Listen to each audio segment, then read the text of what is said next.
कि बयान देने से आप पार्टी के नेता हो सकते हैं, जनता के नेता नहीं हो सकते। इससे बड़ा आश्चर्यजनक क्या होगा। मैं चुना हुआ जनप्रतिनिधि हूँ, खासतौर से 3 लाख करोड़ खर्च करने के बाद उत्पादन 2 गुना होगा एवं किसानों की आय 2 गुनी हो जाएगी। 10 साल के बाद भी आपके जो विभागीय आंकड़े और सरकारी आंकड़े हैं वो कहते हैं किसानों की ना आय बढ़ी। मेरा तो मानना है कि किसानों की आय नकारात्मक हुआ है। एनडीए के खिलाफ जो कैंडिडेट आपने लड़ाया था उसको मैं चुनाव हराकर जीत के आया हूं सदन में। आप स्वयं चुनाव नहीं लड़ते। आपको तो बिहार की जनता पे भरोसा होता तो 17 सालों से चुनाव आप लड़ना बंद कर चुके हैं।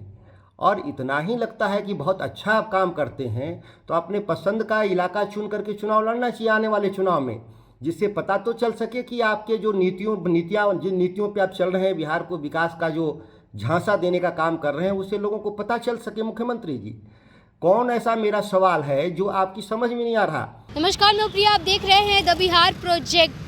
आरजेडी के विधायक सुधाकर सिंह लगातार नीतीश कुमार पर हमलावर हैं और एक बार फिर उन्होंने नीतीश कुमार पर जुबानी हमला बोला है। हम आपको बता दें कि नीतीश कुमार कृषि विभाग में चौथे रोड मैप की तैयारी कर रहे हैं, जिसको लेकर के सुधाकर सिंह ने उन्हें खूब सवाल उठाए उनके ऊपर। सुनिए एक बार ज़रा क्या कहते हैं सुधाकर सिंह। कल माननीय मुख्यमंत्री जी के द्वारा बयान दिया गया कि बिहार में कृषि क्षेत्र के बारे में, कृषि क्षेत्र में काफ़ी विकास हुआ है। किसी को पता है क्या?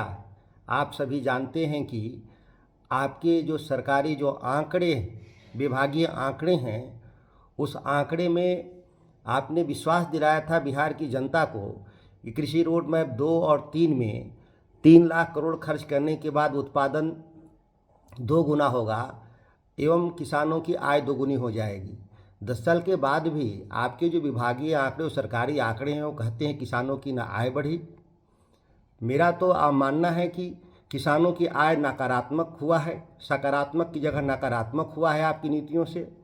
उत्पादन भी 1 लाख टन घटा है 10 सालों में।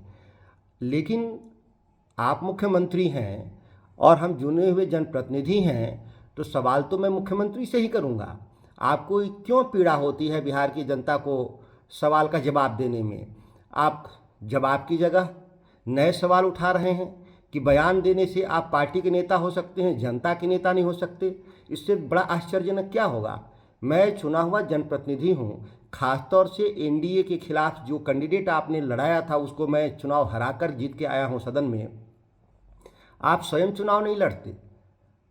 आपको तो बिहार की जनता पे भरोसा होता तो 17 सालों से चुनाव आप लड़ना बंद कर चुके हैं। और इतना ही लगता है कि बहुत अच्छा आप काम करते हैं तो अपने पसंद का इलाका चुन करके चुनाव लड़ना चाहिए आने वाले चुनाव में, जिससे पता तो चल सके कि आपके जो नीतियाँ जिन नीतियों पे आप चल रहे हैं, बिहार को विकास का जो झांसा देने का काम कर रहे हैं, उससे लोगों को पता चल सके। मुख्यमंत्री जी, कौन ऐसा मेरा सवाल है जो आपकी समझ में नहीं आ रहा।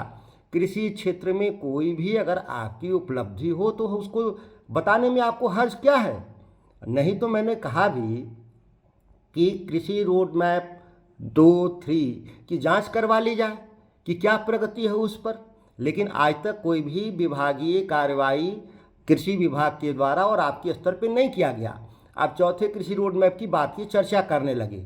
कोई बात नहीं, आप मुख्यमंत्री हैं, आपका अधिकार है आप चौथा कृषि रोड मैप लाने के लिए। लेकिन यह बात को स्वीकार कर लेना चाहिए मुख्यमंत्री जी कि आपके नीतियों से बिहार के किसान बर्बाद हो चुके हैं। बिहार में आपके पास कोई नीति स्पष्ट नहीं है। आप बिहार विधानसभा में मेरे द्वारा पेश किया गया कृषि बिल, मंडी कानून, निजी विधेयक पिछले सत्र में आपने चर्चा नहीं होने दिया। मैं तो आमंत्रित करता हूं स्वस्थ बहस के लिए बिहार विधान। दरअसल जब से मुख्यमंत्री नीतीश कुमार ने ये कहा कि वो कृषि विभाग में चौथा रोड मैप लाने वाले हैं, उसको लेकर के सुधाकर सिंह ने कई सारे सवाल नीतीश कुमार पर खड़े कर दिए। उन्होंने कहा कि मुख्यमंत्री जो हैं उन्होंने अभी तक कृषि विभाग के लिए कुछ नहीं किया है।